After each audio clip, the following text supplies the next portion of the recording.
FEV 1925. As primeiras luzes da manhã ainda se escondiam atrás dos morros secos do sertão. Enquanto isso, a tropa volante da Paraíba partia com mais de 70 homens em missão urgente: rastrear o bando do Virgulino Ferreira da Silva, mais conhecido como Lampião. A denúncia era direta. O grupo havia atacado fazendas na região de Água Branca, AL, e se refugiava agora na fazenda conhecida como Serrote Preto, na divisa entre Alagoas e Pernambuco. Com a ajuda de déstiques volantes de Pernambuco, sob o comando do tenente Francisco de Oliveira e do tenente Joaquim Adalto, o efetivo chegou a cerca de 90 homens. A permeabilidade das fronteiras estaduais permitiu que tropas de Paraíba entrassem no território vizinho, graças ao convênio interestadual anti-cangaço. A marcha foi extenuante, pelo menos 150 quilômetros a pé, sol castigante, terra rachada e a expectativa de encontrar fósforos prestes a explodir. A vegetação da Caatinga oferecia abrigo aos perseguidos, cangaceiros que conheciam cada pedra, cada vereda, cada silêncio. Na noite de 21 de fevereiro, sábado de carnaval, a patrulha finalmente alcançou o local, a fazenda Serrote Preto. Casas de taipa, curral, pedras e uma pequena construção onde o bando se alojara, numa posição que parecia projetada para a defesa. O comandante das volantes ordenou o cerco. Eles cercariam a fazenda ao amanhecer, quando a luz fosse suficiente para ver a retaguarda dos cangaceiros. O tenente Francisco seguiu em frente, mas bateu de frente com a resistência inesperada de Lampião. Rapidamente, o tiroteio se alastrou. O solo virou palco de morte. Pelo menos 12 policiais tombaram, entre oficiais e soldados, e vários ficaram feridos. Entre os cangaceiros, ao menos 3 foram mortos. Enquanto o tempo escurecia, o líder cangaceiro não fugiu. Ele deixava claro que o sertão era sua fortaleza. A tropa percebeu que havia subestimado o inimigo, e a caçada se tornaria batalha concreta. E foi nesse caos, sujo de pólvora e terra, que a casa de taipa da Serrote Preto, suas pedras, seu curral, se tornaram cenário de confronto. A chuva ainda era promessa. Relatos falam de homens esbarrando uns nos outros, lanternas tremendo, passos abafados na pedra. O sertão lava os ossos dos homens com o vento e guarda as marcas dos mortos. E naquela madrugada, o sertão roubou muitos nomes. O sol nascia áspero sobre o Serrote Preto quando o som dos primeiros disparos ecoou. O estampido seco das Winchester dos cangaceiros quebrou o silêncio do sertão. A tropa, ainda em formação, foi pega de surpresa. A poeira levantada pelos cascos dos cavalos misturava-se à fumaça da pólvora. Lampião e seus homens haviam se preparado. As pedras ao redor da casa funcionavam como trincheiras naturais, e cada fenda da caatinga escondia um rifle pronto para cuspir fogo. O bando não recuava. Atirava com precisão e rapidez, alternando posições para confundir o inimigo. Os volantes, liderados pelo tenente Francisco de Oliveira, tentavam reorganizar o ataque, mas a linha de frente se desmanchava. O calor, a sede e o terreno irregular tornavam qualquer avanço um sacrifício. Homens gritavam ordens que se perdiam no vento. Alguns tombavam antes mesmo de ver de onde vinham os tiros. Entre os gritos, ouviu-se o som seco de um clarim improvisado, sinal de recuo. Mas Lampião não deixaria barato. Assim que percebeu a confusão, lançou uma contraofensiva. Avançou com parte do grupo, atirando de perto, gritando para intimidar. Os soldados juraram ouvir o próprio riso de Lampião ecoando pelas pedras. O tenente Francisco tentou resistir. Gritou por reforços, mas o rádio era inexistente. Comunicação se fazia no grito e na fé. As balas batiam nas rochas e ricocheteavam como trovões metálicos. Um sargento caiu ao lado dele, o sangue manchando o chão arenoso. A luta durou mais de 1 hora. Os cangaceiros, conhecendo cada curva do terreno, desapareciam e reapareciam como sombras. A tropa começou a ceder, perdendo posição e moral. Francisco então ordenou retirada para uma elevação próxima, um pequeno serrote de pedra que oferecia alguma proteção. Recuar não é fugir, teria dito o tenente, segundo relatos posteriores. É sobreviver para voltar. Os sobreviventes arrastaram os feridos enquanto o tiroteio diminuía. Lampião, satisfeito com o estrago, não perseguiu. Sabia que em breve outras volantes chegariam, e sua regra era simples: nunca ficar no mesmo lugar depois da pólvora. Quando o silêncio voltou, restaram corpos e fumaça. A fazenda do Serrote Preto estava coberta de estilhaços, sangue e cheiro de pólvora. No chão, uma Bíblia carbonizada foi encontrada próxima ao corpo de um soldado. Era o retrato cruel da fé que muitos carregavam ao sertão, e que o sertão implacável raramente devolvia.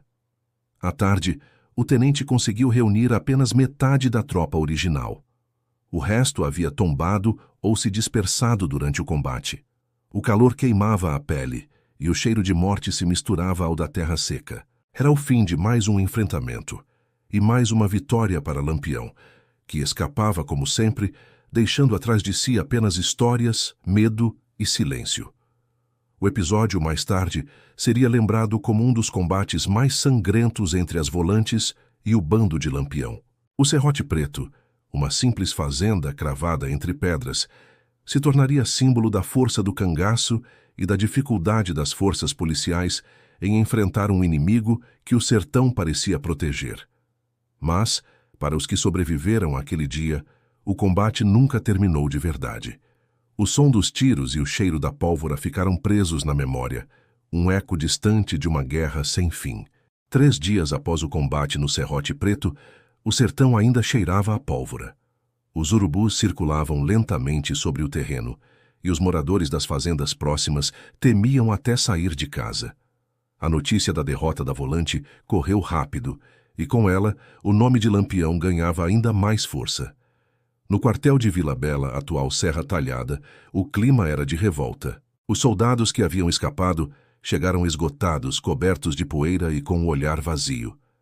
O tenente Francisco de Oliveira foi recebido em silêncio. Nenhuma palavra foi dita, mas todos sabiam o que aquele olhar carregava: a dor de perder homens e a vergonha de recuar. O comandante da região, capitão Lucena, não tardou a agir. Reuniu novas volantes, chamou reforços de Floresta e Triunfo e determinou uma caçada sem descanso.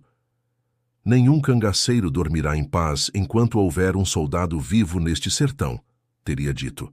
Enquanto isso, Lampião e seu bando se escondiam nas matas do Pajeú, levando consigo o orgulho da vitória e o espólio do combate.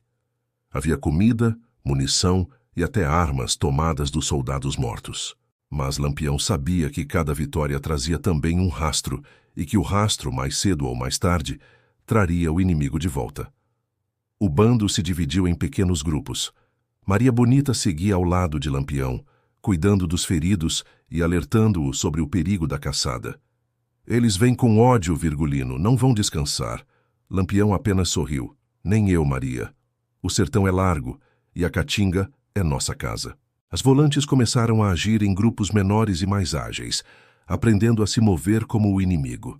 Era o início de uma nova fase nas caçadas, uma guerra de paciência, emboscadas e informantes. A fronteira entre caçador e caçado se tornava cada vez mais tênue. Em uma dessas operações, um grupo de soldados liderado pelo sargento Anselmo encontrou uma trilha recente nas margens do rio Pajeú. Pegadas, restos de fogueira e uma lona rasgada denunciavam a presença do bando.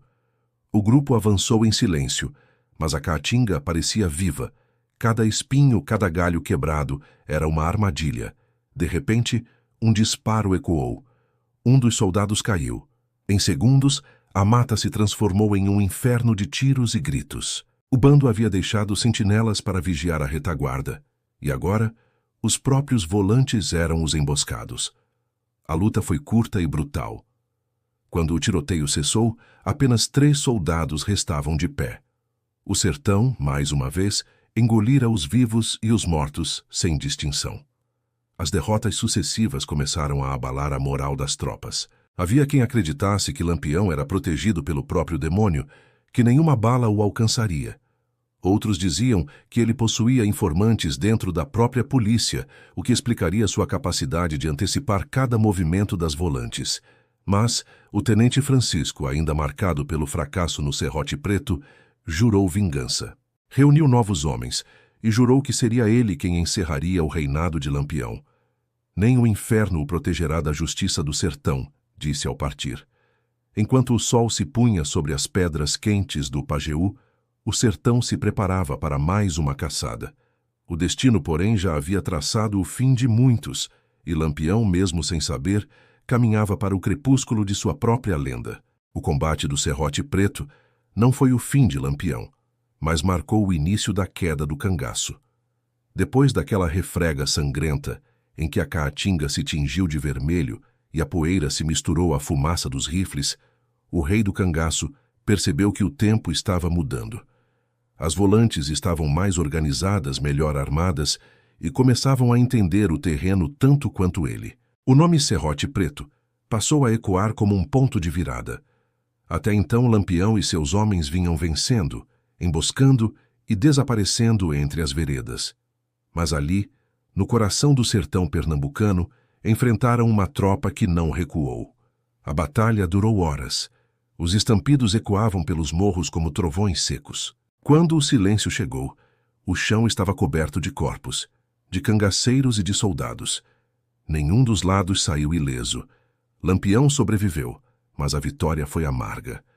Perdeu homens leais, perdeu munição, perdeu tempo.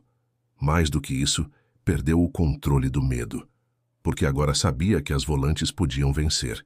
Nos meses seguintes, o cangaceiro mais temido do Nordeste passou a se mover com mais cautela. As fazendas antes seguras começaram a recusar abrigo. O governo endureceu o cerco. Informantes, antes comprados a peso de ouro, começaram a atrair por medo ou recompensa. As volantes, unidas sob um comando centralizado, já sabiam onde caçar. Do outro lado, o sargento Aniceto, que comandou parte do confronto no Serrote Preto, tornou-se símbolo da resistência policial. Seu relato sobre aquele dia correu quartéis e povoados, alimentando a moral das tropas. Dizem que, ao narrar o combate, ele sempre mencionava a expressão que ouviu de um morador local, quando o tiroteio cessou. Hoje o sertão gritou, mas foi o eco que respondeu. Anos depois, em 1938, Lampião e Maria Bonita seriam mortos pela volante do tenente João Bezerra, na grota de Angicos, Sergipe. Mas muitos afirmam que o fim do mito começou ali, no Serrote Preto. Foi naquele combate que o rei sentiu pela primeira vez o peso da derrota, a fragilidade do corpo e o silêncio do medo. Hoje, o Serrote Preto permanece esquecido por muitos, perdido entre pedras e arbustos retorcidos. Mas quem vive nas redondezas ainda conta a história. Dizem que, nas noites de vento forte, se ouve o som distante de disparos e o grito de um homem chamando pelos companheiros. Outros juram ver vultos subindo o morro, iluminados apenas pelo lampejo de uma velha lamparina. Talvez sejam apenas ecos do passado. Ou talvez o sertão ainda guarde a memória dos que tombaram ali, volantes e cangaceiros, unidos pela mesma terra seca e pela mesma sina, sobreviver. O silêncio voltou ao sertão, mas as marcas do combate do Serrote Preto jamais se apagaram. Anos depois, quando as armas se calaram e os sobreviventes da volante envelheceram, o nome daquele confronto passou a ser sussurrado como uma lenda. Alguns diziam que Lampião havia escapado ferido, levado pelos companheiros em uma rede improvisada.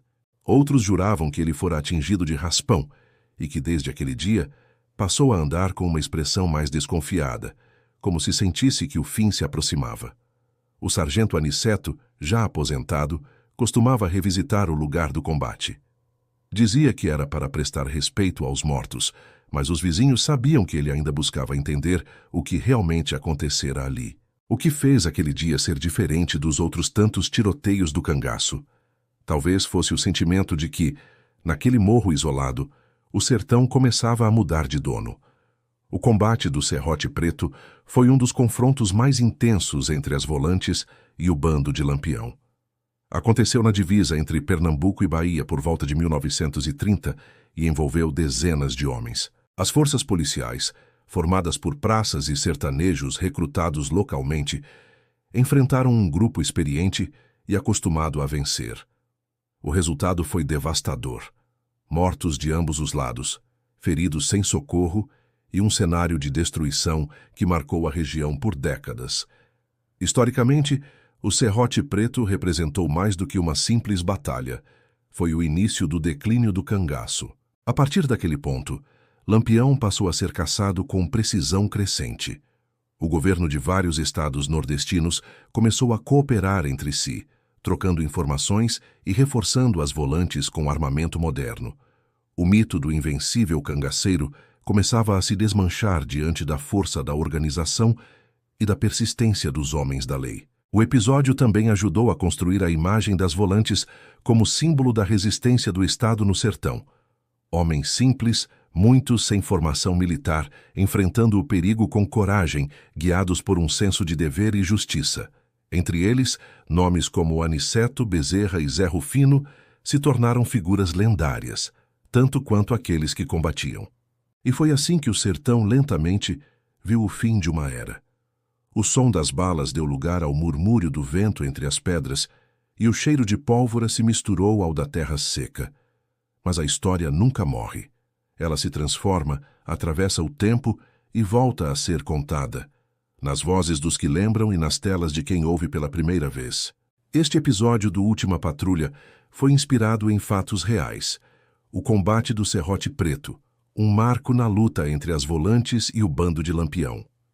Um momento em que o mito começou a cair e a coragem dos homens do sertão se provou inabalável. Se você gostou dessa história, deixe seu like, inscreva-se no canal e comente aqui embaixo o que achou desse confronto histórico. Sua participação ajuda a manter viva a memória do nosso sertão e das patrulhas que escreveram com sangue e coragem as páginas mais intensas da história do Brasil.